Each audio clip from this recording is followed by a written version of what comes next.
এবং ফরজ নামাজগুলো যত্ন সহকারে আদায় করতে হবে এবং তোমার উপরে যে যাকাত আছে যাকাত আদায় করতে হবে, রমজান মাসের রোজাগুলো আদায় করতে হবে।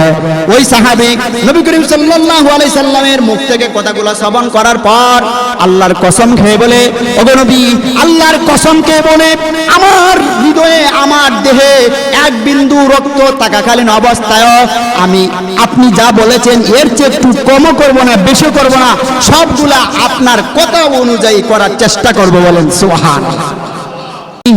وأصحابه ومن تبعهم بإحسان إلى يوم الذي ونشهد أن لا إله إلا الله وحده لا شريك له ونشهد أن سيدنا ومولانا محمدا عبده ورسوله أرسله بالحق بشيرا ونذيرا وداعيا إلى الله بإذنه وسراجا منيرا أما بعد فأعوذ بالله من الشيطان الرجيم بسم الله الرحمن الرحيم فمن كان يرجو لقاء ربه فليعمل عملا صالحا ولا يشرك بعبادة ربه أحدا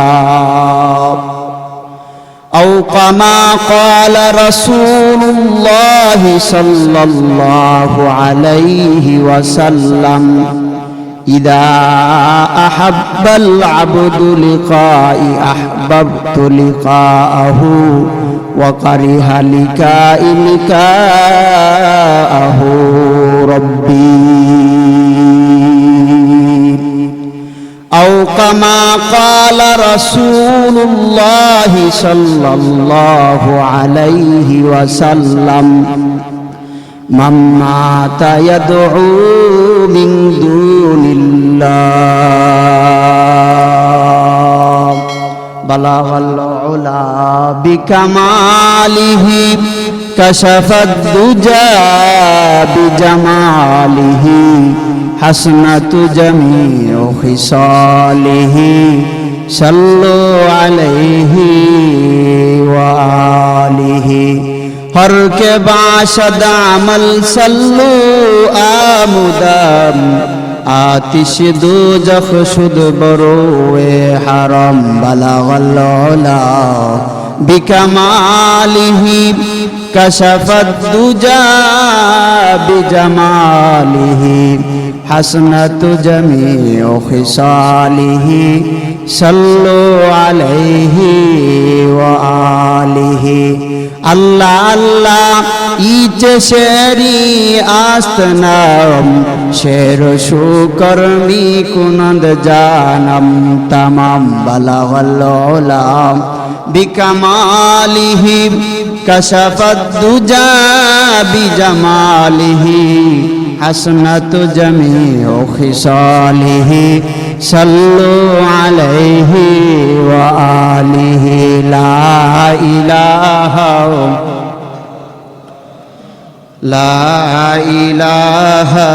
इल्लल्लाह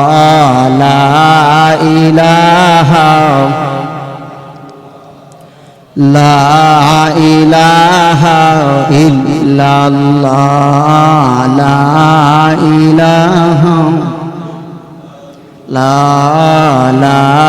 इलाहा हाथ करो हाथेर काम पाए करो पाएर काम माने माने लरे मुमिने আল্লাহর জাতি নাম লা ইলাহা লা ইলাহা জোরে লা ইলাহা ইল্লাল্লাহ লা ইলাহা তোমরা নামাজ রোজা সাইরো না হায়রে মা বাবার খেদমত বইল না তোমরা নামাজ রোজা সাইরো না হায়রে মা বাবা খেদমত বইল না তোমরা নবীর সুন্নাত সাইরো না তোমরা নবীর সুন্নাত সাইরো না বেদাত শিরিক কইরো না লা ইলাহা লা ইলাহা ইল্লাল্লাহ লা ইলাহা লা ইলাহা ইল্লাল্লাহু মুহাম্মাদুর রাসূলুল্লাহ সাল্লাল্লাহু আলাইহি ওয়াসাল্লাম। মহান প্রতিপালকের দরবারে কালিমাতুশ শুকর আদায় করছি যে মহান আল্লাহ পাক রব্বুল আলামিন আপনাদেরকে এবং আমাকে দুনিয়ার সমস্ত কামকাজ থেকে মুক্ত করে দুনিয়ার সর্বোচ্চ জায়গা আল্লাহর ঘর মসজিদে বসে কোরআন ও হাদিস থেকে আলোচনা শোনার তৌফিক দিয়েছেন। এজন্য সবাই অন্তরস্থল থেকে জুড়ে সুরে বলে আলহামদুলিল্লাহ। সব সময় বলে থাকি যে মহান আল্লাহ পাক রব্বুল আলামিনের নিয়ামতের শুকরিয়া আদায় করলে আল্লাহ কি করে দেয় ভাই? নিয়ামত বাড়ায় দেয়। আওয়াজ করে বলতে হবে, কি করে দেয়? নিয়ামত আরো আল্লাহ পাক রব্বুল আলামিন বৃদ্ধি করে দেয়। মহান আল্লাহ পাক রব্বুল আলামিন আপনি আমাকে আমরা যদি একটু চিন্তা করি দেখেন অপরন্ত নিয়ামতের মধ্যে আল্লাহ পাক রব্বুল আলামিন আমাদেরকে ডুবিয়ে রাখছেন। কথা বলেন ঠিক কিনা? তাহলে আজকে দেখা যায় আমার বন্ধু যদি আমাকে কোনো উপকার করে আমি তারে বলি যে বন্ধু আমি তোমার কাছে চিরকৃতজ্ঞ। কথা বলেন ঠিক কিনা? কিন্তু মহান আল্লাহ পাক রব্বুল আলামিন আপনি আমাকে না চাইতে এত কিছু দান করলেন, কিন্তু আমরা আল্লাহ পাক রব্বুল আলামিনের নিয়ামতের শুকরিয়া আদায় করার সময় দেখা যায় আমার মনটা বেজার। কথা কোন ঠিক কিনা? কিন্তু আল্লাহ পাক রব্বুল আলামিন বলে দিয়েছেন তুমি যদি আমার নিয়ামতের শুকরিয়া আদায় করো জেনে রেখো এতে আমার কোনো লাভ নাই, তোমারই লাভ। কথা বলেন ঠিক কিনা? আল্লাহ ঘোষণা দিয়ে দিয়েছেন তোমরা যদি নিয়ামতের শুকরিয়া আদায় করো তাহলে আমি আল্লাহ এর মাধ্যমে তোমার আরো বেশি বেশি করে তোমাকে নিয়ামত দান করব। বলেন সুবহানাল্লাহ। বলবেন হুজুর সব কিছুই তো আমার, আমার বাড়ি আমার ঘর, কিন্তু আপনি যদি সূক্ষ্মভাবে চিন্তা করেন কিছুই আপনার, কিছুই আপনার। যদি আপনি আমি বলি যে আমার সবকিছু আমার, যেমন ধরেন সাধারণ আমার মাথা, এটা আমার না? আমার দেহের সাথে সংশ্লিষ্ট, আমার দেহের সাথে সম্পৃক্ত। আমি মনে করতেছি এই মাথাটা আমার, কিন্তু প্রকৃতভাবে দেখেন আপনার মাথা যখন ব্যথা হয় কি হয়? যদি মাথা আপনারই হইতো আপনি যদি বলতেন এই মাথা তুই আর ব্যথা করিস না, হে বন্ধ হয় না কেন?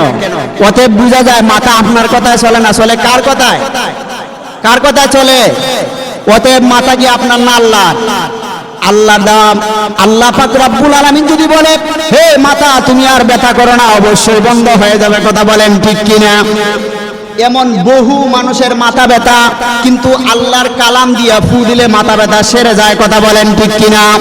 অতএব বন্ধুরা আমার বুঝতে হবে দুনিয়াতে যা কিছু আছে আপনার হাত, আপনি বলেন আপনার হাত, কিন্তু এক সময় আপনি যুবক যখন বৃদ্ধ হয়ে যান আপনার হাত দুর্বল হয়ে যায়, এমন সময়ও আসে মানুষের নিজের হাত দ্বারা খাইতে পারে না। কথা বলেন ঠিক কিনা? এই দুনিয়ার মানুষ তুমি যদি বলো হাতটা তোমার, তাহলে তোমার হাত তোমাকে খাওয়ায় না কেন? এতে বুঝতে হবে এই হাত হলো আমার আল্লাহর। কথা বলেন ঠিক কিনা? আল্লাহ যতদিন হাতকে বলবে তুমি চলো ততদিন চলবে, আল্লাহ যদি বলে না আর চলতে পারবা না তখন হাত বন্ধ হয়ে যাবে। কথা বলেন ঠিক কিনা? অনুরূপ পৃথিবীর সব কিছু আমার আল্লাহ পাক রব্বুল আলামিন আপনাকে আমাকে না চাইতে দান করেছে, কিন্তু আপনি আমি মহান আল্লাহ পাক রব্বুল আলামিনের শুকরিয়া আদায় করি না বিদায় আল্লাহ আমাদের উপর গজব দেয়। কথা বলেন ঠিক কিনা? যদি আমরা সব সময় সব নিয়ামতের শুকরিয়া আদায় করতাম, তাহলে আল্লাহ কোনদিনও আমাদের উপর গজব দিতেন। আল্লাহ বলে দিয়েছেন, বান্দা এর দ্বারা তুমি যদি আমার নিয়ামতের শুকরিয়া আদায় না করো, এর দ্বারা তুমি আযাবে গ্রেফতার হবে। আর যদি নিয়ামতের শুকরিয়া আদায় করো, আমি আল্লাহ তোমাকে আযাবও দিব না, বরং নিয়ামত আরো বাড়িয়ে দিব এবং সমস্ত আযাব গজবকে এর মাধ্যমে আমি উঠায় নিব। বলেন সুবহানাল্লাহ। তাহলে নিয়ামতের শুকরিয়া আদায় করা দরকার আছে না নাই? এখন যে আমরা আল্লাহর ঘরে আসতে পারলাম, আমাদের আরো বন্ধুরা আছে না? বহু বন্ধুরা এমন আছে যারা এখনো মসজিদে আসতে পারে নাই। তাহলে বুঝতে হবে আপনাকে মসজিদে আনাইছে কে। এমন মানুষ আছে না যে হে হাইটা মসজিদে আসতে পারে না, আছে না নাই? তাইলে সে যে দাবি করতো আমার হাত, আমার পা, আমার শক্তি, আমার টাকা, আমার পয়সা, আমার যশ, আমার খ্যাতি, সে যে দাবি করতো, তাহলে আজকে সে মসজিদে হাইটে আসতে পারে না কেন? বুঝতে হবে যে নিয়ামতটা ছিল কার? আল্লাহর দান। কার দান ভাই? আল্লাহর দান। এই জন্য আল্লাহ পাক রব্বুল আলামিন যে আপনি আমাকে মসজিদে আনছে, আইনা যে কোরআন হাদিসের আলোচনা শোনার তৌফিক দিছে, এজন্য কি আল্লাহর শুকরিয়া আদায় করে জোরে জোরে আওয়াজ দিয়ে আলহামদুলিল্লাহ বলা যাবে কি যাবে না? আবারও শুকরিয়া আদায় করে বলছি যে মহান আল্লাহ পাক রব্বুল আলামিন আপনাদেরকে এবং আমাকে দুনিয়ার সমস্ত কামকাজ থেকে মুক্ত করে আল্লাহর ঘর, দুনিয়ার সর্বোচ্চ জায়গা, সময় মতো সমবেত হয়ে কোরআন ও হাদিসের আলোচনা শোনার তৌফিক দিয়েছেন। আকাশ বাতাস মুখরিত করে জুড়ে সুরে উচ্চ কণ্ঠে বলি আলহামদুলিল্লাহ। বলা হয়েছে যারা আলেমদের সামনে বসে আলেমদের তত্ত্ববাণী শুনে, কোরআন হাদিসের আলোচনা শুনে, আল্লাহ পাক রব্বুল আলামিন ইলমের নূর দ্বারা, জ্ঞানের নূর দ্বারা আল্লাহ তার মৃত পায় দেহটাকে, মৃত আত্মাটাকে আল্লাহ পাক রব্বুল আলামিন জিন্দা করে দেয়। বলেন সুবহানাল্লাহ। তাহলে এখানে আলহামদুলিল্লাহ সুবহানাল্লাহ বললে লস না লাভ? তাইলে একটু বলতে পারবেন ইনশাআল্লাহ? যাই হোক, তাহলে আমরা যে যে অবস্থায় থাকবো সর্ব অবস্থায় মহান আল্লাহ পাক রব্বুল আলামিনের শুকরিয়া আদায় করবো তো ইনশাআল্লাহ। আল্লাহ পাক রব্বুল আলামিন আমাদের সবাইকে মহান আল্লাহ পাক রব্বুল আলামিনের নিয়ামতের শুকরিয়া আদায় করে চলার তৌফিক দান করুন। সবাই বলি আমিন। আমি আপনাদের সামনে পবিত্র কোরআন থেকে সূরা একখানা আয়াত তিলাওয়াত করেছি। এই আয়াতকে সামনে রেখে আপনাদের সামনে কিছু কথা বলার চেষ্টা করব। আল্লাহ পাক রব্বুল আলামিন যেন আমাকে সহি নিয়তে বলার এবং আপনাদেরকে সহি নিয়তে আমলের নিয়তে শোনার তৌফিক দান করেন। সবাই বলি আমিন। পবিত্র কোরআনের আলোচনা বুঝার জন্য কিছু প্রেক্ষাপট আছে। আমি যে আয়াত তিলাওয়াত করেছি, আল্লাহ পাক রব্বুল আলামিন এই আয়াতকে কেন নাজিল করলেন, কোন কারণে নাজিল করলেন, এই কথা যদি আমরা জানি তাহলে এর আলোচনা বুঝতে আমাদের জন্য সহজ হবে। কি হবে ভাই? এটাকে কোরআন হাদিসের ভাষায় বলা হয় শানে নুজুল। কি বলা হয়? শানে নুজুল। আমি যে আয়াত আপনাদের সামনে তিলাওয়াত করেছি, আল্লাহ পাক রব্বুল আলামিন বলেন, ফামান কানা ইয়ারজু লিকা রাব্বিহি ফালইআমাল আমালান সালিহান ওয়ালা ইউশরিক বিইবাদাতি রাব্বিহি আহাদা। আল্লাহ পাক রব্বুল আলামিন বলেন, দুনিয়ার যে কেউ যদি তার প্রভুর সাথে সাক্ষাৎ লাভের আশা আকাঙ্ক্ষা করে, তাহলে সে যেন নেক আমল করে। কি করে? নেক আমল করে, এবং ইবাদতে যেন অন্য কাউকে অংশীদার সাব্যস্ত না করে। কি করে?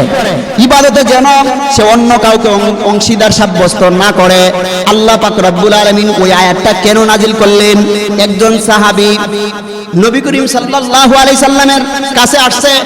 হযরত জুনদুব ইবনে জহির আমিরি রাদিয়াল্লাহু তাআলা আনহু নবী করিম সাল্লাল্লাহু আলাইহি সাল্লামের কাছে এসে বলে, ইয়া রাসূলুল্লাহ, ইয়া হাবিবাল্লাহ, ওগো আল্লাহর রাসূল, আমি সব কাজ ভালো কাজ করি আমার আল্লাহকে রাজি আর সন্তুষ্টি করার জন্য, কিন্তু আমার মনে মনে একটা ধারণা থাকে যে আমার ভালো কাজটার সংবাদ যেন মানুষ জানে, আর মানুষ যখন জানে আমার আত্মা শান্তি পায়। কি পায়? শান্তি পায়। নবী করিম সাল্লাল্লাহু আলাইহি সাল্লাম ওই সাহাবীর কথা শুনেন, বলতেছে, আরে আমার সাহাবী শোনো, যে আমলে লোক দেখানো থাকে, যে আমলে অন্যকে শরীক করা হয়, ওই আমলটা কোনোদিনও আল্লাহ পাক রব্বুল আলামিনের দরবারে কবুল হয় না। কি হয় না? কবুল হয় না। আল্লাহ পাক রব্বুল আলামিন নবী করিম সাল্লাল্লাহু আলাইহি সাল্লামের কথাটাকে সাপোর্ট করার জন্য গুরুত্ব দেওয়ার জন্য আল্লাহ সাথে সাথে জিবরাইল পাঠায়া এই আয়াত নাজিল করলেন, হে জিবরাইল তুমি আমার বন্ধুকে জানায় দাও। তখন এই জিবরাইল আমার নবীর কানে কানে বলে দিল, ওগো নবী আপনি আপনার উম্মতের উদ্দেশ্যে জানায় দেন, ফামান কানা ইয়ারজু লিকা রাব্বিহি ফালইয়ামাল আমালান সালিহান ওয়ালা ইউশরিক বিইবাদাতি রাব্বিহি আহাদা। আল্লাহু আকবার। আল্লাহ পাক রব্বুল আলামিন জানায় দিলেন, বন্ধু হে আপনি জানায় দিন যারা আমি আল্লাহর সাক্ষাৎ লাভ করতে চায়, আমি আল্লাহর ভালোবাসা পেতে চায়, আমার জান্নাত লাভ করতে চায়, আমার সন্তুষ্টি লাভ করতে চায়, তারা যেন নেক আমল করে, কি করে? নেক আমল করে, এবং তার ইবাদতে যেন অন্য কাউকে অংশীদার সাব্যস্ত না করে। সুবহানাল্লাহ। তাহলে বোঝা গেল যারা নেক আমল করবে, ইবাদতে আল্লাহর সাথে অন্য কাউকে অংশীদার করবে না, তারা আল্লাহর সাক্ষাৎ লাভ করতে পারবে। কথা বলেন ঠিক কিনা? তাহলে উক্ত আয়াতের আলোচনা বুঝতে হলে দেখতে হবে সর্বপ্রথম আয়াতটাকে আমরা দুই ভাগ করি, আমালান সালিহা পর্যন্ত, যে যারা নেক আমল করবে তারা আল্লাহর সাথে সাক্ষাৎ লাভ করবে, আল্লাহর জান্নাতে যাবে। দেখেন আয়াত বুঝতে হলে আয়াতের দৃঢ় রহস্য বাইর করতে হবে যে আল্লাহ কোন ভঙ্গিতে এখানে বান্দাদেরকে উদ্দেশ্য করলেন। আল্লাহ পাক রব্বুল আলামিন কুরআনের বিভিন্ন জায়গায় বান্দাদেরকে ইবাদতের কথা বলেছেন, বলেন কি বলেন নাই? অনেক জায়গায় আল্লাহ পাক রব্বুল আলামিন বলছেন তোমরা যদি জান্নাতে যাইতে চাও তাহলে আমি আল্লাহ পাক রব্বুল আলামিনের ইবাদত করতে হবে। কি করতে হবে ভাই? দেখেন অন্য আরেক আয়াতে আল্লাহ পাক রব্বুল আলামিন এই আয়াতের এই অংশের এক্সাম্পল কুরআন থেকে দিতেছি, যে আল্লাহ যে কুরআনে বহু জায়গায় ইবাদতের কথা বলছেন। আল্লাহ পাক রব্বুল আলামিন অন্য আয়াতে বলেন, ওয়ামা খালাকতুল জিন্না ওয়াল ইনসা ইল্লা লিয়াবুদুন।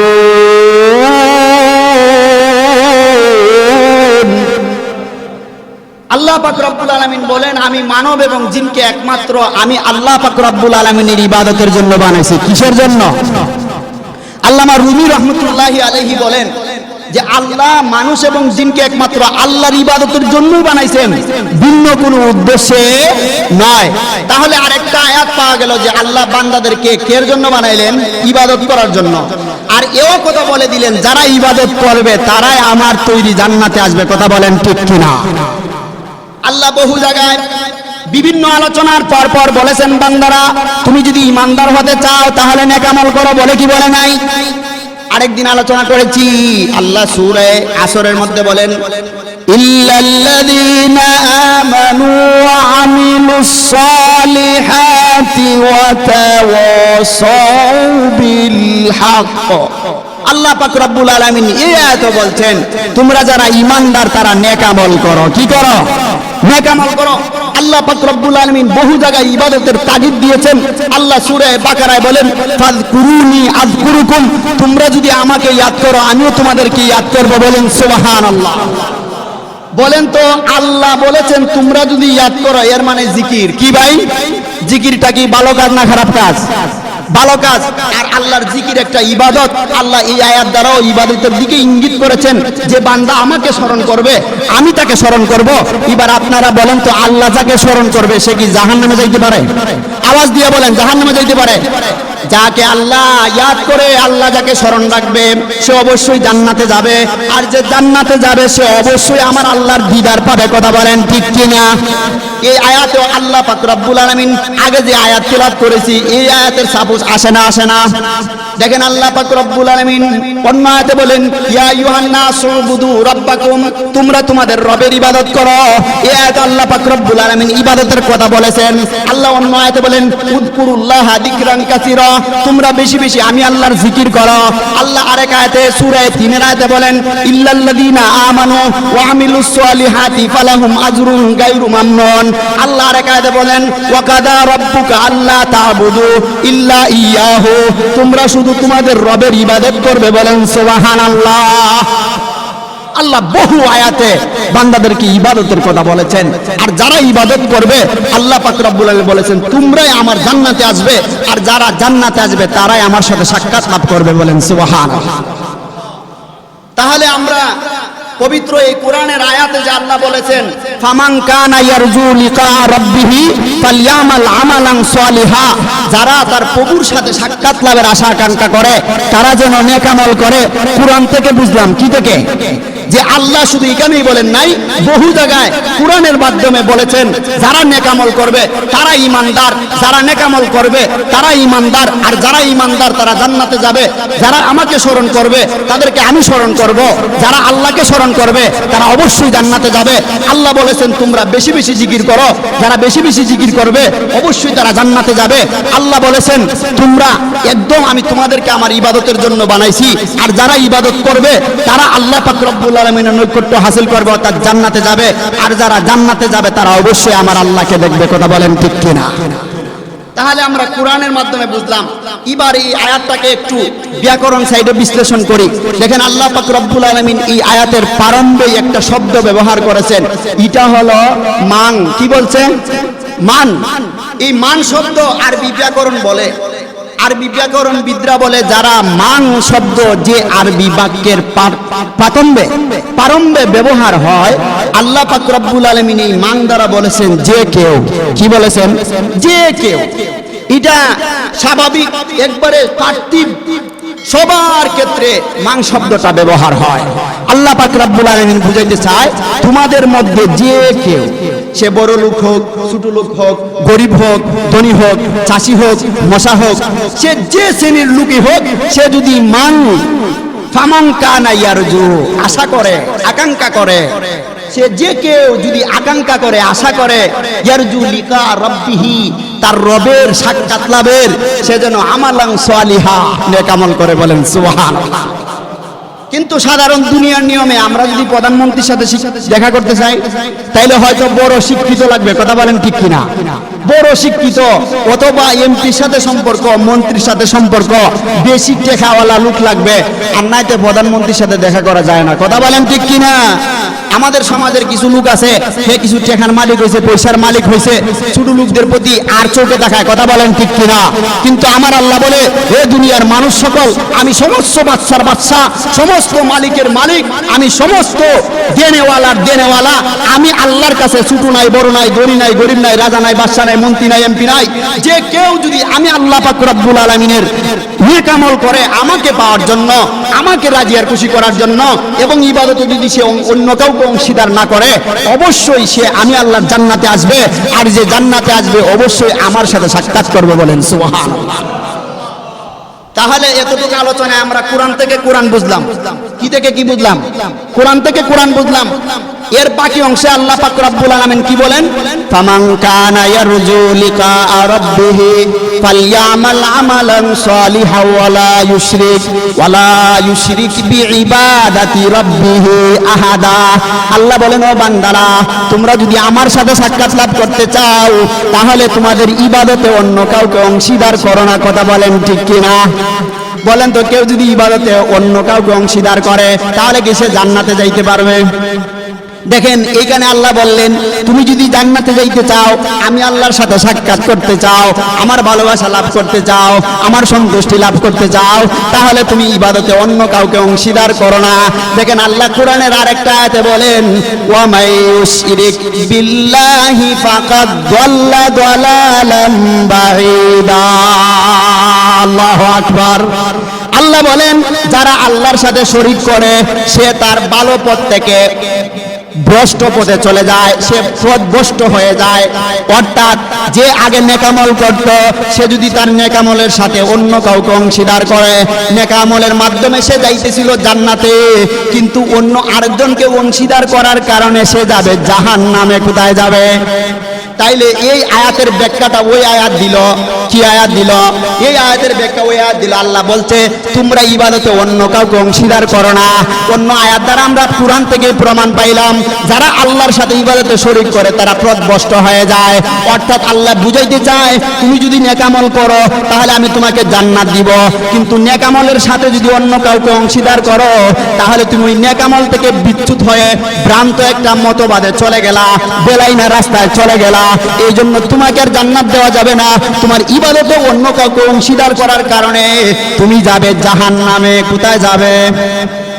তাহলে এতটুকু আলোচনার দ্বারা আমরা কি বুঝতে পারলাম যে আল্লাহ পাক রব্বুল আলামিন যে বলছেন ফামান কানা ইয়ারজু লিকা রাব্বিহ ফালইয়ামাল আমালান সালিহা ওয়ালা ইউশরিক বিইবাদাতি রাব্বিহ আহাদা। আমরা এই আয়াতটাকে কুরআন থেকে বুঝলাম যে আল্লাহ বহু জায়গায় নেক আমলের কথা বলেছেন, আল্লাহ বহু জায়গায় বান্দাদেরকে ইবাদতে অন্য কাউকে অংশীদার না করার প্রতি তাগিদ দিয়েছেন। কথা বলেন ঠিক কিনা? তাহলে এবার হাদিসের আমরা নবী করিম সাল্লাল্লাহু আলাইহি সাল্লামের হাদিসে যাই। দেখেন নবী করিম সাল্লাল্লাহু আলাইহি সাল্লাম এর হাদিসে এক হাদিসে বলা হয় যে যারা আমি আল্লাহর সাথে, নবী করিম সাল্লাল্লাহু আলাইহি সাল্লাম বলতেছেন, যারা আমি আল্লাহর সাথে সাক্ষাৎ লাভের বাসনা করে আমি আল্লাহ তাদের সাক্ষাৎটাকে ভালোবাসি। বলেন সুবহানাল্লাহ। অর্থাৎ আমি পছন্দ করি, আর যে আমার সাথে সাক্ষাতের আশা পোষণ করে না, ইচ্ছা করে না, আমিও তার সাথে সাক্ষাৎ করতে ইচ্ছা করি।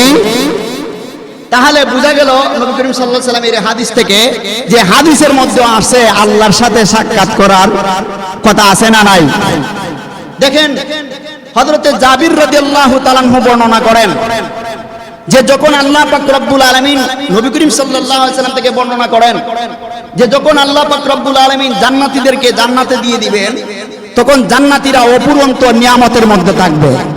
নিয়ামত কম হবে না বেশি হবে? খুব বেশি হবে, একটু আওয়াজ দিতে হবে। আরেকদিন বলেছিলাম আলোচনার ভিতরে যে আল্লাহ পাক রব্বুল আলামিন হাদিসে কুদসির মধ্যে বলেন মা লা আইনুন রাত ওয়ালা উযুনুন সামিআত ওয়ালা খাতারা আলা কলবি বাশার, যে জান্নাতে এত বেশি নিয়ামত আছে কোনো চোখ কোনোদিন দেখে নাই, কোনো কান কোনোদিন শুনে নাই, কোনো অন্তর কোনোদিন চিন্তাও করতে পারে, এত বেশি নিয়ামত। হযরত জাবির রাদিয়াল্লাহু তাআলা বলেন জান্নাতীরা অপরন্ত নিয়ামতের ভিতরে থাকবে। এমত অবস্থায় তারা দেখতে পারবে জান্নাতের উপর থেকে একটা আলো আসছে। কি আসছে? আলোর ফুলকি আসতেছে। তখন জান্নাতীরা দেখবে যে আল্লাহ স্বয়ং তার নূরের তাজাল্লি দেখাচ্ছেন। বলেন সুবহানাল্লাহ। তখন আল্লাহ পাক রব্বুল আলামিন জান্নাতবাসীদেরকে সম্বোধন করে বলবেন আসসালামু আলাইকুম ইয়া আহলাল জান্নাতি ওয়া কাযালিকা কাউলুহু তাআলা সালামুন কাওলাম মির রাব্বির রহিম। সুবহানাল্লাহ। আরেকদিন সালামের আলোচনা করতে গিয়ে কথাটা বলেছিলাম।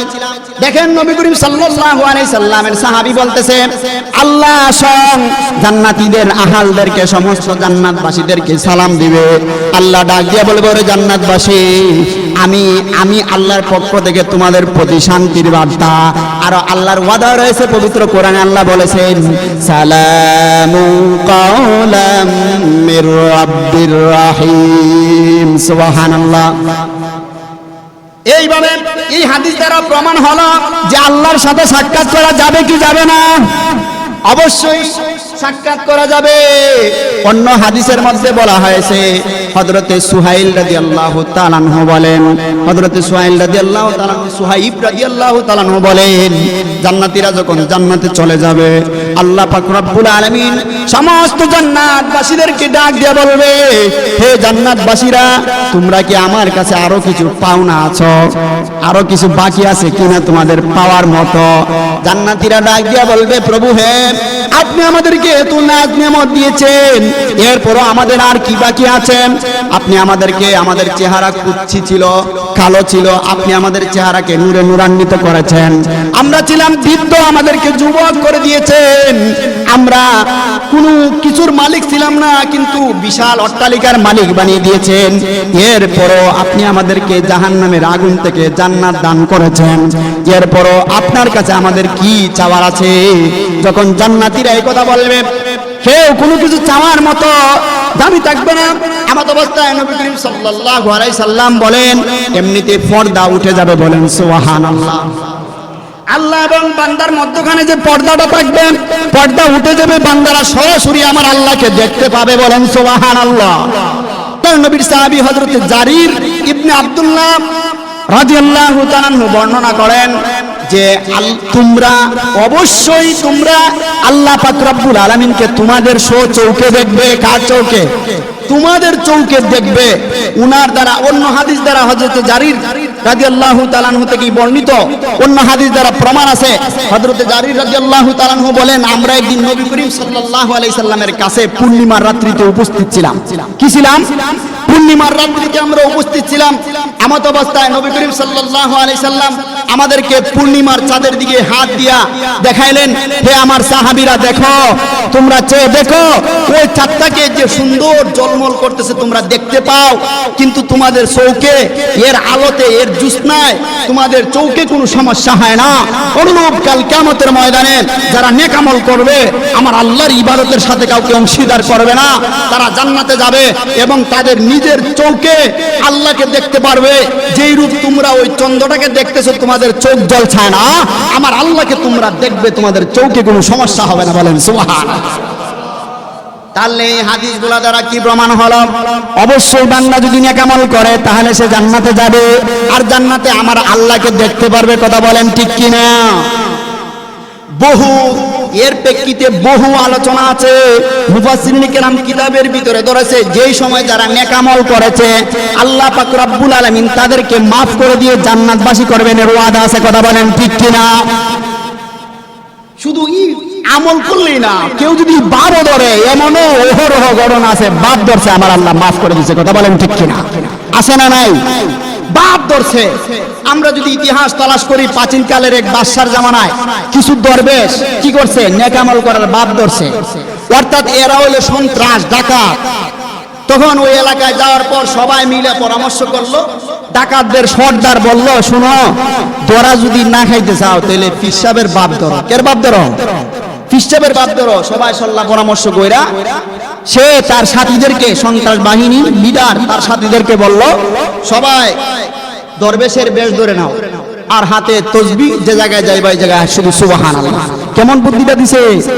এমন কইরে কইরে আজকে বাংলাদেশে আলেমন আমাদেরকে বদনাম করতেছে। কথা বলেন ঠিক কিনা? আছে না নাই? কিছু বাটপান মার্কা টুপি পাঞ্জাবি লাগায়া লাগায়া মঞ্চে বৈশা বৈশা দরবেশের বাপ ধরছে, মূলত এগুলা দরবেশ না। কথা বলেন ঠিক কিনা?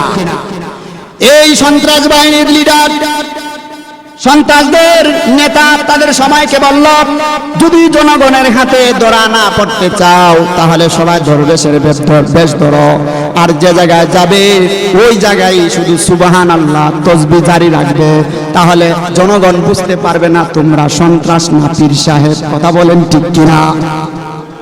এইভাবে যখন তারা বেশ ধরল, কিছুদিন পরেই শহরের মধ্যে আওয়াজ পড়লো যে শহরের অমুক জায়গায় পীরের উদ্বোধ হয়েছে, পীরের আবির্ভাব হয়েছে। সবাই তার কাছে যায়, পানি পড়া তেল পড়া এই সেই নিয়ে আসে। আমার আল্লাহ তো উপরে একজন আছে, যারা বাপ ধরে বা ফু দেয় অবশ্যই আল্লাহ মাইজে মাইজে কাম করায়। কথা কোন ঠিক কিনা? এমন বন্য সমাজে আছে না নাই? এই জন্য প্রিয় বন্ধুরা আমার, তাদের কাছে অনেক মানুষ যায়। এইভাবে তাদের সংবাদ সারা এলাকায় সয়লাভ ছড়ায় পড়লো। কিছুদিন পর শুনতে শুনতে বাদশার কান পর্যন্ত চলে গেল। বাদশার একটা ছেলে ছিল প্রতিবন্ধী। বাদশা মন্ত্রীকে পাঠালো দরবেশের কাছে, যাও দরবেশকে গিয়ে আমার পক্ষ থেকে দাওয়াত করো, তারা যেন আমার প্রাসাদে আসে। বলেন সুবহানাল্লাহ, বলবেন না? কেমন বাপ ধরার কারণে বাদশা পর্যন্ত তাদেরকে দাওয়াত দেয়। শুধু চুরি করবো, এরা চুর, কিন্তু নিয়ত করছে কি, যাতে জনগণ আমারে না ধরতে পারে। তোমরা শুধু সুবহানাল্লাহ আর আলহামদুলিল্লাহ আর পোশাকটা একটু পরিবর্তন করে রাখবা। দেখেন আল্লাহ তাআলার কি খেলা। যখন রাজার মন্ত্রী এসে দাওয়াত করল যে আপনাদেরকে আমাদের বাদশা দাওয়াত করেছে প্রাসাদে যাওয়ার জন্য, তখন তারা মনে মনে কিছু চিন্তা যে আমরা তো চোর, রাজা কি সংবাদ পেয়ে গেছে চোর কিনা, যদি সংবাদ পেয়ে থাকে তত খুব বেশি শাস্তি হবে। আবার বলতেছে আমরা যে হাতিয়ার নিছি হাতে, এটা বুঝার কোনো ক্ষমতা নাই। সবাই তো আমরা পীর জানে, আমরা না জানি আমরা যে চোর। চলো, তাদের সর্দার বলে দিল আমরা ইনশাআল্লাহ যাব। দরবারে যাওয়ার পর বাদশা বলতেছে, পীর সাহেব আমি আপনার অনেক সুনাম শুনেছি, এই জন্য আপনাকে দাওয়াত করেছি। আপনারা তো আল্লাহর কাজ করেন, আল্লাহরে ডাকেন, আপনারা তো আল্লাহর পথের পথিক। আমার ছেলেটা অনেক দিন যাবৎ প্রতিবন্ধী, আমার ছেলেটা অনেক চিকিৎসা করেছি কিন্তু ভালো হয় না। আপনি তো দরবেশ মানুষ, আপনার সাথী সঙ্গীদেরকে নিয়ে আমার ছেলের জন্য একটু দোয়া করেন। বাদশা এইভাবে কাকুতি মিনতি করতেছে। একটা রাষ্ট্রের বাদশা একটা সুরের কাছে কাকুতি মিনতি করে। সুরা বেড়া মনে মনে কয়, আমি যে সুর যদি জানতো তাহলে খুব ধুলাই করতো, জানার আগে আগে দোয়া করে দেই, আল্লাহ হলো কবুলের মালিক। কথা কোন ঠিক কিনা? এই ভেবে ওই সুরদের সর্দার সবাইকে বলল সবাই আল্লাহর নাম জপো। আল্লাহর নাম কিছু নাম তসবিহ তাহলিল পড়ে সর্দার দোয়া করে দিল। দোয়ার মধ্যে থাকতে থাকতে আমার আল্লাহ কুদরতের মালিক ওই বাদশার ছেলেকে ভালো করে দিয়েছে, বলেন সুবহানাল্লাহ। এমনিতে তারা ব্যাস ধরেছিল, দেখেন আল্লাহ পাক রব্বুল আলামিন এই বাদশার ছেলেকে ভালো করে দেওয়ার পর ওই সূর্যের মনের ভিতরে একটা কথা আসলো, আমরা তো আসলে দরবেশ না, ধরছি শুধু বেশ, কথা বলেন ঠিক কিনা? আর এই বেশ ধরার কারণে যদি আমার আল্লাহ এই অসুস্থ পাবন্দি প্রতিবন্ধী ছেলেটাকে যদি আল্লাহ ভালো করে দিতে পারে, আল্লাহ বেশ ধরার কারণে যদি এত কিছু করতে পারে, না জানি যদি আমরা হক্কানি পীর বনে যাই, আমরা যদি আসল দরবেশ বনি, আমার আল্লাহ না জানি আমাদের মাধ্যমে আরো কত ভালো কাজ নেবে। এই কথা ভেবে ভেবে সবার মন পরিবর্তন করে এইখান থেকে তওবা করে নিল, আর জীবনে কোনোদিন চুরি করব না, আর ডাকাতি করব না। আজকে থেকে আমরা অবশ্যই আল্লাহর জিকির আজগার আল্লাহকে রাজি আর খুশি করার জন্য করব, লোক দেখানোর জন্য করব না। সমস্ত দরবেশরা যখন পরিবর্তন হয়ে গেল, আমার আল্লাহ পাক রব্বুল আলামিন ওই প্রত্যেকটা দরবেশের সাথী সহ সর্দার সহ সবাইকে আল্লাহর ওলি বানায় দিয়েছে, বলেন সুবহানাল্লাহ। তাহলে আল্লাহর ওয়াদা আছে যারা নেক আমল করবে, শুধু করবেই না, বাদ করলে আল্লাহ মাফ করে দিতে পারে, কথা বলেন ঠিক কিনা? এই জন্য আল্লাহ ওয়াদা দিয়েছেন, তোমরা যদি আমি আল্লাহর সাথে সাক্ষাৎ লাভ করতে চাও, আমি আল্লাহকে ভালোবাসতে চাও, তাহলে তোমরা আমি আল্লাহর জন্য নেক আমল করবে, ইবাদতে অন্য কাউকে অংশীদার করবে। আর যদি তা করতে পারো, আমি আল্লাহ তোমাদেরকে অবশ্যই দেখা দিব, বলেন সুবহানাল্লাহ। শুধু তাই না, আরেকটু সামনে হযরতে আবু হুরায়রা রাদিয়াল্লাহু তাআলা বর্ণনা করেন, নবী করিম সাল্লাল্লাহু আলাইহি সাল্লাম বলেছেন, একজন গ্রাম্য সাহাবী অর্থাৎ গ্রামের লোক নবী করিম সাল্লাল্লাহু আলাইহি সাল্লামের কাছে এসে বলতেছি, ইয়া রাসূলুল্লাহ, ইয়া হাবিবাল্লাহ, ওগো আল্লাহর নবী, আপনি আমাকে এমন একটা আদেশ করুন, এমন একটা কাজের আদেশ করুন, এমন একটা আমল শিক্ষা দেন যে আমল শিখলে আমি আল্লাহর তৈরি জান্নাতে প্রবেশ করতে পারবো, বলেন সুবহানাল্লাহ। আর আমরা তো ওখানে হুজুরের থেকে দূর থাকি, আরে হুজুরের কাছে গেলে যদি আমার কিছু জিগায় শুধু ফলায় থাকে, কথা কোন ঠিক কিনা? আর আগে তারা গ্রাম থেকে কষ্ট করে আয়েশা আল্লাহ রাসূলকে বলছে যে আমাকে এমন একটা আমল শিক্ষা দেন যে আমলের মাধ্যমে আমি আল্লাহর তৈরি জান্নাতে প্রবেশ করতে পারি, বলেন সুবহানাল্লাহ। তখন নবী করিম সাল্লাল্লাহু আলাইহি সাল্লাম বলেন, এরে আমার সাহাবী শোনো, তুমি যদি আল্লাহর তৈরি জান্নাতে যেতে চাও, তাহলে আল্লাহর জন্য ইবাদত করতে হবে। কার জন্য? নেক আমল করতে হবে এবং ফরজ নামাজকে গুরুত্ব সহকারে আদায় করতে হবে, ফরজ যাকাত আদায় করতে হবে, রমজান মাসে রোজা রাখতে পারবে। ওই সাহাবীকে যখন এই কথাগুলো আল্লাহর রাসূল বলেন তো ইবাদত করা, নেক আমল করা এটা কার হুকুম? আর আমাদের আয়াতের উদ্দেশ্য মনে আছে, নেকামল করা কি করা? যারা নেকামল করবে তারা জান্নাতে যাবে। দেখেন ওই হাদিসে আল্লাহর রাসূল সাহাবীকে কি বললেন, তুমি যদি জান্নাতে যেতে চাও তাহলে তোমাকে নেকামল করতে হবে। কি করতে হবে? এবং ফরজ নামাজগুলো যত্ন সহকারে আদায় করতে হবে, এবং তোমার উপরে যে যাকাত আছে যাকাত আদায় করতে হবে, রমজান মাসের রোজাগুলো আদায় করতে হবে। ওই সাহাবী নবী করিম সাল্লাল্লাহু আলাইহি সাল্লামের মুখ থেকে কথাগুলো শ্রবণ করার পর আল্লাহর কসম খেয়ে বলে, ওগো নবী, আল্লাহর কসম খেয়ে বলে, আমার হৃদয়ে আমার দেহে এক বিন্দু রক্ত থাকাকালীন অবস্থায় আমি আপনি যা বলেছেন এর চেয়ে একটু কমও করব না, বেশি করব না, সবগুলা আপনার কথা অনুযায়ী করার চেষ্টা করব, বলেন সুবহানাল্লাহ। এই বলে যখন গ্রাম্য সাহাবী নবী করিম সাল্লাল্লাহু আলাইহি সাল্লামের কাছ থেকে যাইতে শুরু করলো, আল্লাহর নবী সাহাবায়ে কেরামদেরকে ডাক দিয়ে বলেন, ওরে আমার সাহাবেরা, তোমরা কেউ কি জান্নাতি লোককে দেখতে চাও? সাহাবায়ে কেরাম বললেন, ইয়া রাসূলুল্লাহ, এটা আবার কি বলেন? জান্নাতি লোককে দেখতে চায় না এমন কোন লোক আছে নাকি? আল্লাহর নবী ডাক দিয়ে বলেন, যদি কেউ জান্নাতি লোককে দেখার শখ তোমার মনের ভিতরে থাকে, তোমার ইচ্ছা যদি হয় জান্নাতি লোককে দেখতে চাও, তাহলে ওই গ্রাম্য সাহাবীটাকে দেখে নাও, বলেন সুবহানাল্লাহ। কের দ্বারা? আল্লাহর রাসূল তাকে আদেশ কি করলেন যে তুমি নেকামল করো, নামাজগুলা পাবন্দির সাথে পড়ো, তোমার উপর যে যাকাত আছে যাকাত আদায় করো, এবং রমজান মাসে রোজা আদায় করো। তাহলে বোঝা গেল এগুলা যারা আদায় করবে তারা আল্লাহর তৈরি জান্নাতে যাবে। কথা বলেন ঠিক কিনা? তাহলে এই হাদিস থেকে আমরা বুঝতে পারলাম যারা নেকামল করবে তারা জান্নাতে যাবে, কারণ আল্লাহ রাসূল ওই লোকটাকে জান্নাতি বলেছেন। আর আল্লাহ রাসূলের জবানে যাকে জান্নাতি বলেছেন সে কখনো জাহান্নামে যাইতে পারে না। কথা বলেন ঠিক কিনা? আমার আল্লাহ আমাদের তেলাওয়াতকৃত আয়াতের উদ্দেশ্য একটাই নিলেন। আল্লাহ বলেন ফামান কানা ইয়ারজু লিকা রাব্বিহি ফালইআমাল আমালান সালিহান ওয়ালা ইউশরিক বিইবাদাতি রাব্বিহি আহাদা। তোমরা যদি আমি আল্লাহর সাক্ষাৎ লাভ করতে চাও তাহলে নেকামল করো। কি করো? নেকামল করো, ইবাদতে অন্য কাউকে অংশীদার করো না। আমার নবী অন্য আরেক হাদিসে আল্লাহর নবীর সাহাবী বলতেছেন নবী করিম সাল্লাল্লাহু আলাইহি হযরত উবাইদা রাদিয়াল্লাহু তাআলা আনহু যে নবী করিম সাল্লাল্লাহু আলাইহি সাল্লাম আমাকে 7টা আদেশ করেছেন। কয়টা আদেশ? 7টা আদেশ করেছেন। এর ভিতরে 4টা হলো এই। আল্লাহ রাসূল বলেন ও আমার সাহাবী তুমি আল্লাহর সাথে অন্য কাউকে অংশীদার করো না। বলেন সুবহানাল্লাহ। কি বলেছেন? তুমি আল্লাহর সাথে অন্য কাউকে অংশীদার করো না। যদিও তোমাকে টুকরা টুকরা করা হয়, যদি তোমাকে আগুন দিয়ে জ্বালিয়ে দেওয়া হয়, যদিও তোমাকে সিল্লিতে চড়ানো হয়, এরপরও আমার আল্লাহর সাথে তুমি অন্য কাউকে অংশীদার করো না। বলেন সুবহানাল্লাহ। দ্বিতীয় নম্বর হলো নবী করিম সাল্লাল্লাহু আলাইহি সাল্লাম বলেন তুমি নামাজ পরিত্যাগ করো না। কারণ এক ওয়াক্ত নামাজ ছেড়ে দেওয়া মানে তোমার ধন সম্পদ, বিবি বাচ্চা, ঘর বাড়ি সব কিছু লুট হয়ে যাওয়া। বলেন নাউজুবিল্লাহ। কিন্তু আমরা আজকে নামাজ ছাড়তেছি অহরহ, কিন্তু এরপর আমার চিন্তা হইতেছে না। অথচ আল্লাহর নবী বলেন তোমার এক ওয়াক্ত নামাজ ছেড়ে দেওয়া মানে তোমার ঘর বাড়ি, ছেলে সন্তান সব কিছু, ধন সম্পদ সব কিছু লুট হয়ে যাওয়া। নাউজুবিল্লাহ বলবেন। বাড়ি গিয়ে কইলো আপনারা নাউজুবিল্লাহ কইলো ঠিক না কইলো ঠিক, কারণ এটা কোরআনের কথা। যাই হোক, তৃতীয় নম্বর হযরত উবাইদা রাদিয়াল্লাহু তাআলা বলেন তৃতীয় নম্বর যে আদেশ আমার নবী করেছেন, আল্লাহ নবী আমাকে বলতেছেন হে উবাইদা তুমি কোনদিনও আল্লাহর অবাধ্য হয়ো না, নাফরমানি করো না। কারণ আল্লাহ নাফরমানির মাধ্যমে আল্লাহ নারাজ হয়। কি নারাজ হয় ভাই? আর যদি আল্লাহই নারাজ থাকে জান্নাতে যাওয়া সম্ভব? কখনো সম্ভব না। তৃতীয় নম্বর হলো নবী করিম সাল্লাল্লাহু আলাইহি চতুর্থ নম্বর হলো নবী আমাকে বলছেন তুমি শরাব পান করো। শরাব পান করো, শরাব মানে মদ খায়ও না। কথা বলেন ঠিক কিনা? কিন্তু আজকে আমাদের দেশের পয়েন্টে পয়েন্টে মদ বিক্রি হয়, আছে না নাই? এর পারমিশন কে দিছে? সরকারের লোক। কে দিছে? সরকারের লোক। পুলিশরা পারমিশন দিছে আর এরা ব্যবসা করতেছে। কথা কোন ঠিক কিনা? দ্বিতীয় হলো আল্লাহর সাথে ইবাদতে শরীক করো না।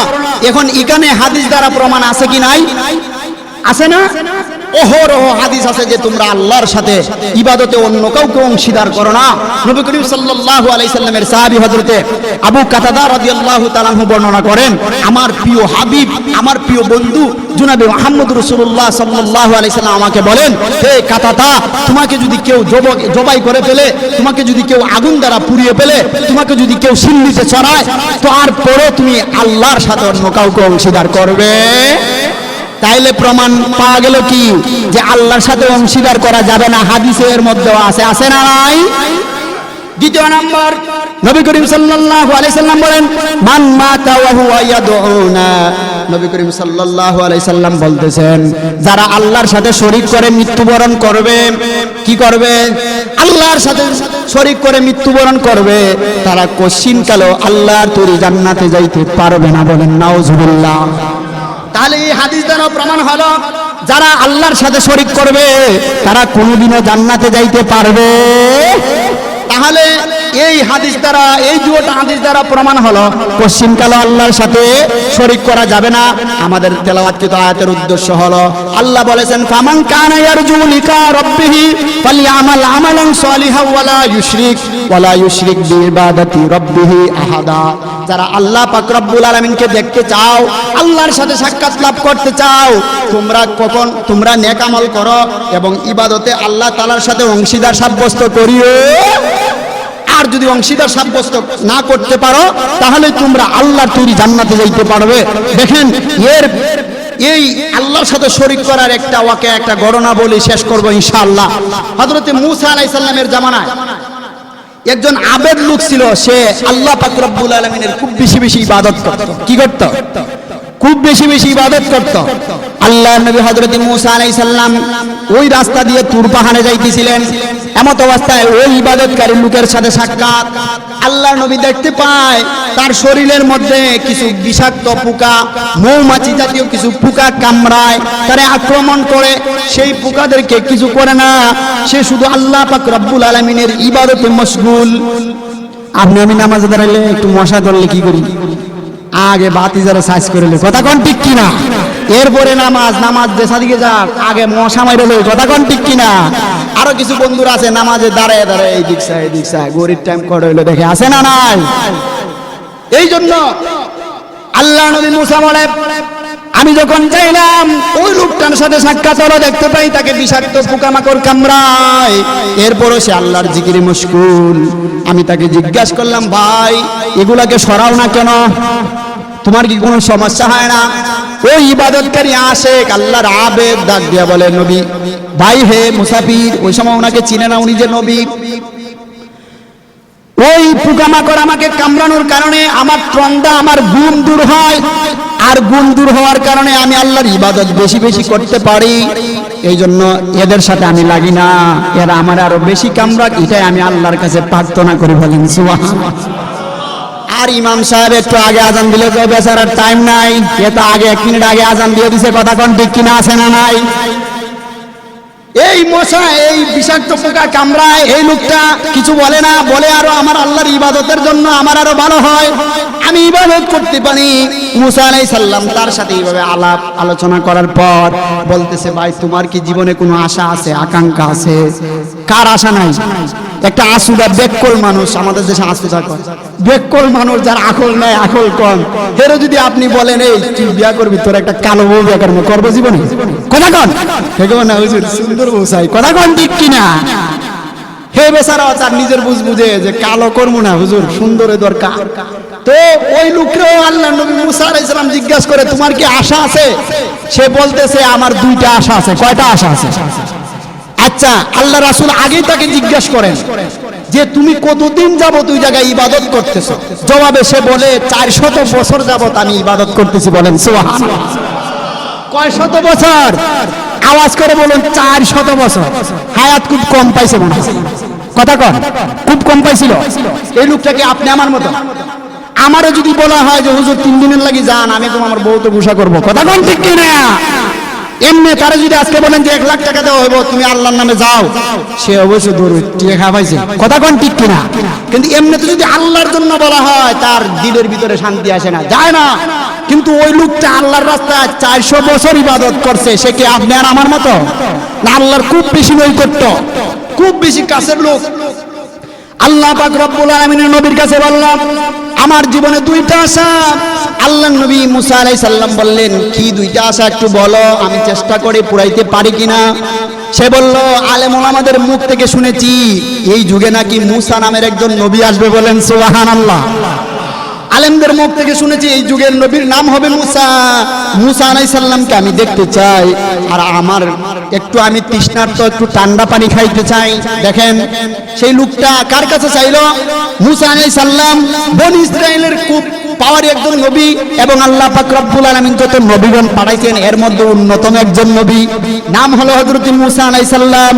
মুসা আলাইহিস সালামের কাছে চাইলো কি, আমি কাকে দেখতে চাই? মুসা আলাইহিস সালামকে, আর একটু পানি খাইতে চাই। আপনারা বলেন তো, মুসা আলাইহিস সালাম কি এগুলো পূরণ করাইতে পারবে? অবশ্যই পারবে। মুসা আলাইহিস সালাম বলল, ভাই তোমার প্রথম নম্বর আশা, তুমি মুসা নবীকে দেখবে, পূরণ হয়ে গেল। আমি এই যুগের নবী মুসা। বলেন সুবহানাল্লাহ। দ্বিতীয়, উনি পানি আনার জন্য গেলেন। আমাদের দেশে তো পানি পাওয়া যায়, কিন্তু উনারা যে জায়গায় এসেছিলেন হযরত মুসা আলাইহিস সালাম, ওইখানে মরুভূমি এলাকা, পানি পাওয়া যায় না। মুসা আলাইহিস সালাম পানি আনার জন্য কিতাবের মধ্যে ধরা হয় মাটির কোনো পাত্র অথবা ওনার রুমাল দ্বারা তারে পানি পান করানোর জন্য পানি আনতে গেছেন। এমত অবস্থা আল্লাহ আজরাইল পাঠায় তার জান কবজ করলেন। যে ফেরেশতার দায়িত্ব জীবজন্তু জানোয়ারের মনের ভিতরে খাবারের বাসনা দেওয়া, ওই ফেরেশতারে আল্লাহ জানা দিলেন, তুমি যাও জানায় দাও অমুক জায়গায় একটা লাশ পড়ে আছে, তারা যেন তাকে খেয়ে ফেলে। আল্লাহর নবী মুসা আলাইহিস সালাম পানি নিয়ে আইসা দেখতে পায় ওই লোকের লাশের হাড্ডি মাংস নিয়া কুকুর, শিয়াল, সিংহ, হিংস্র প্রাণীরা টানাটানি করছে। কি করছে? টানাটানি করছে। নাউজুবিল্লাহ বলবেন না? যে লোকটা 400 বছর ইবাদত করলো, বাড়িঘর ছেড়ে সবকিছু ছেড়ে জঙ্গলের ভিতরে গেল, তার কেন এমন অবস্থা হলো? আপনাদের প্রশ্ন জাগে কি জাগে না? আল্লাহ নবী অনুরূপ মুসা আলাইহিস সালাম আল্লাহর দরবারে ডাক দিয়া বলে, আল্লাহ, যে লোকটা বাড়িঘর ছেড়ে আপনার ইবাদতের জন্য জঙ্গলে আসলো, যাকে পোকামাকড়, বিষাক্ত পোকামাকড় কামড়ায়, এরপর আপনার ইবাদত করে, আপনার ইবাদত থেকে বিমুখ হয় না, ওই লোকটা অবশ্যই আপনার প্রিয় বান্দা। আপনি আপনার প্রিয় বান্দার সাথে যদি এমন আচরণ করেন, তাহলে না জানি খারাপ যারা আপনার শত্রু যারা তাদের সাথে কেমন আচরণ করেন। আল্লাহ পাক রব্বুল আলামিন ডাক দিয়ে বলে, রে মুসা, শুনিয়ে রাখো, আমি আল্লাহ সে যখন আমার ইবাদত করত 4,400 বছর পর্যন্ত আমি আল্লাহ তারে খাওয়াইছি না না খাওয়াই রাখছি? আওয়াজ দিয়ে বলেন। আমি আল্লাহ তারে খাওয়াইছি, আমি আল্লাহ তার চাওয়া পূরণ করেছি, আমি আল্লাহ তার তৃষ্ণা নিবারণ করেছি। কিন্তু আজকে গিয়ে আমি আল্লাহ আসি না নাই? আসি না নাই? আমি আল্লাহ থাকতে তুমি মুসার কাছে চাইবে কেন? আজকে দেখেন নবীর কাছে চাইলে যদি একটা লোকের শাস্তি এমন হইতে পারে, তাহলে আপনি আমি আমাদের মতো সাধারণ মানুষের কাছে চাই আছে না নাই? আপনার চাওয়ার আগে আল্লাহকে স্মরণ করতে হবে। কাকে? যে আল্লাহ পাক রব্বুল আলামিনের মানসা আল্লাহ, ইনশাআল্লাহ আমি এই কাজটা করব। আপনি আমি আমার মায়ের পেটে ছিলাম, আমার খাবারের দরকার আসিল কি আসিল না? খাওয়াইছে কে? একটা বাচ্চা, একটা মা যখন 4 মাস পার হয় তখনই বাচ্চার ভিতরে রুহু দেওয়া হয়। কি দেওয়া হয়? এরপর তার খাওয়ার প্রয়োজন হয়। আমার আল্লাহ খাওয়াইছে কিনা? যে আল্লাহ তোমার মায়ের পেটের ভিতরে খাবার দেওয়ার মতো কোনো সিস্টেম নাই, দুনিয়ার কোনো মানুষ পারবে না। যে আল্লাহ ওই জায়গায় খাওয়াইতে পারে, দুনিয়ার জমিনও আমার আল্লাহ খাওয়াইতে পারে। কথা বলেন ঠিক কিনা? কিন্তু আজকের সমাজের কিছু মানুষ আছে না নাই, একটু গরিব মানুষকে একটু দান করলে গো আমি তোরে দেই না, কথা কোন ঠিক কিনা? আল্লাহ এমন দানবীরদের কথায় বলছেন। দেখেন আয়াতের শান অনুযায়ী কি ছিল? যে তোমরা আল্লাহর ইবাদত অন্য কাউকে অংশীদার করো না।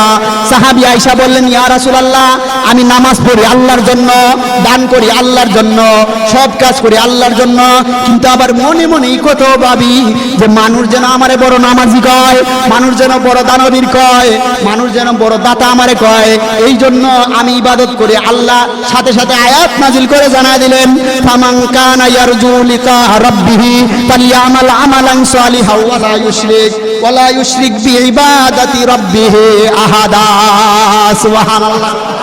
হে নবী, আপনি জানা দেন, হে দুনিয়ার মানুষ সকল, তোমরা যদি আল্লাহর সাথে সাক্ষাৎ লাভ করতে চাও, তাহলে নেক আমল করো, ইবাদতে অন্য কাউকে অংশীদার করো না, মানে লুক দেখানোর ইবাদত করো না। কথা বলেন ঠিক কিনা?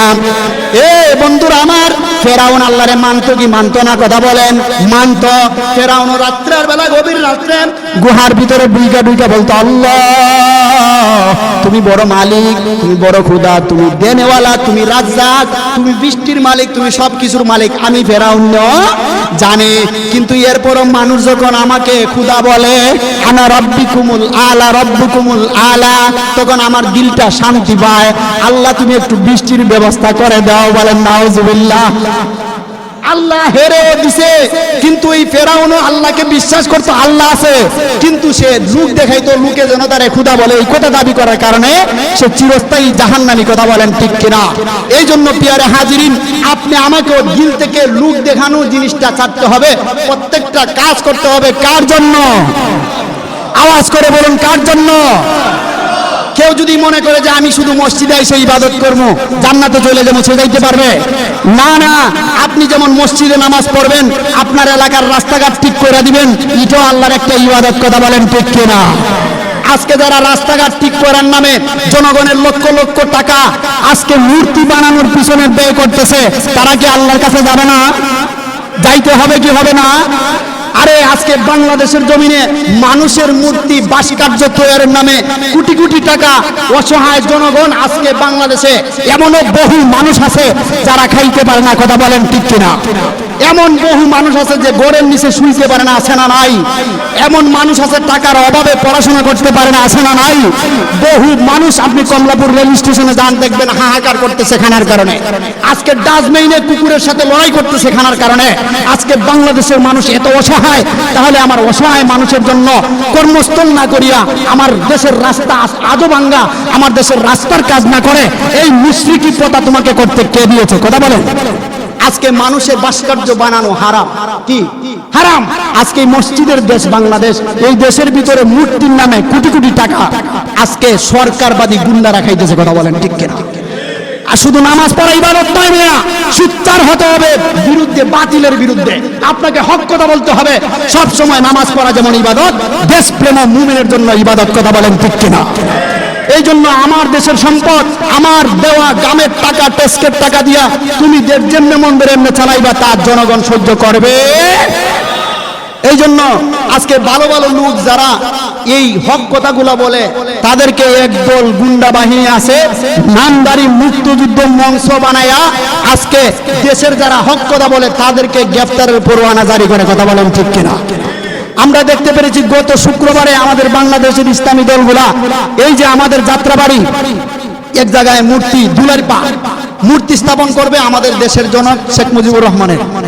এর প্রতিবাদে আলেম ওলামারা প্রতিবাদ করার কারণে বাংলাদেশের এক সন্ত্রাস, কি কথা বলেন, সন্ত্রাস বুটবিহীন অবৈধ সরকারের শিক্ষা উপমন্ত্রী নৌফেল বলেছে মৌলবাদীদের গার মটকে দিবে। বলেন নাউজুবিল্লাহ। বলেন তো ইসলামে মূর্তি বানানো সামর্থ্য আছে? মূর্তি হবে কোন জায়গায়? মন্দিরে। কোন জায়গায়? মন্দিরে। আমাদের দেশের হিন্দু ভাইরা মূর্তি বানাক, 100টা বানাক, আমাদের কোনো সমস্যা। কিন্তু রাস্তার মোড়ে মূর্তি হবে কেন? শেখ মুজিব কি হিন্দু ছিল? কথা বলেন, হিন্দু ছিল না। এই জন্য বাংলাদেশের জমিনে কোন জায়গায় মূর্তি হতে দেওয়া যাবে? এই জন্য এটাও আপনার ইমানে একটা দায়িত্ব। আজকে মানুষ মসজিদের পাশে মন্দির তৈরি করতেছে, সে বাহির হয়ে তো হারাম একটা জিনিস দেখবে। কথা বলেন ঠিক কিনা? এই জন্য সব কিছু আপনি আমার জন্য সোচ্চার হতে হবে, এটা হলো ইমানের দায়িত্ব। এই জন্য বাংলাদেশে যারা আলেম ওলামাদের বিরুদ্ধে বলবে, আমরা কি বসে থাকবো? কথা বলেন, আওয়াজ দিয়ে বলেন, বসে থাকবো? যে কোনো সময় আলেম ওলামারা হলো আমাদের দেশের রাহবার। আলেম ওলামাদের বিরুদ্ধে যারা কথা বলবে, আমরা তাদেরকে ছাড় দিয়ে কথা বলবো না। কথা বলেন ঠিক কিনা? এই জন্য প্রিয় মুসল্লিয়ানে কেরাম, যারা নেকামল করবে এবং আল্লাহ পাক রব্বুল আলামিনের ইবাদতে অন্য কাউকে অংশীদার করবে না, তারা একমাত্র আল্লাহ পাক রব্বুল আলামিনের দরবারে জান্নাতে গিয়ে আল্লাহর সাথে সাক্ষাৎ লাভ করতে পারবে। আল্লাহ পাক রব্বুল আলামিন যেন প্রত্যেকটা বিষয় মাইনা কুরআন হাদিস অনুযায়ী জীবনযাপন করার তৌফিক দান করেন। সবাই বলি আমিন।